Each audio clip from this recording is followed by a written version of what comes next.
I spent a bunch of time analyzing and reflecting on why it was that we were even able to do it, because all reasons suggest that we shouldn't have been able to do it, right? Because all these other companies had way more engineering power and servers and time and money and all this stuff. And I actually think that this is a pretty instructive thing for anything that you want to go do, because this is the same property is going to be true for anything that you guys start, is that someone else is going to have more resources and be able to do it.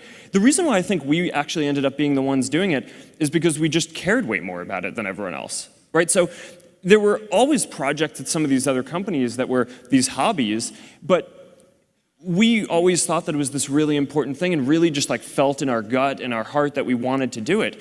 And early on, there were always these skeptics saying that, oh, this can't be a business. We didn't actually care that much about it being a business early on.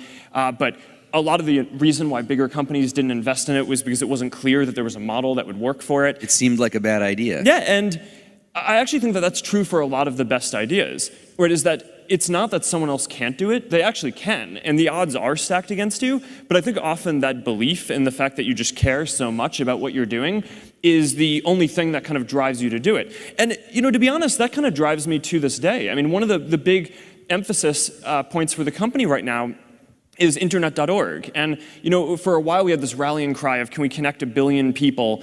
And when we started talking about that, we thought that was crazy, right? It was way bigger than any service in the world that had been built, and it was 10 digits long, right? It's like it felt crazy. We'd never get to that.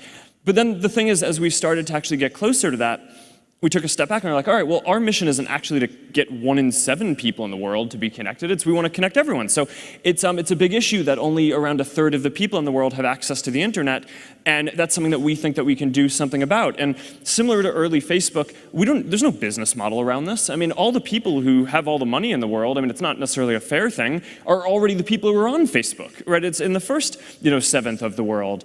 But we just believe really strongly. It's like, this is what we are here to do. This is what our company cares about. I care about it. The team cares about it. Our culture cares about it. So we're just going to keep pushing on it. And I actually think a lot of the reason why great stuff gets built is because it's kind of irrational at the time. But so it kind of selects for the people who care the most about it.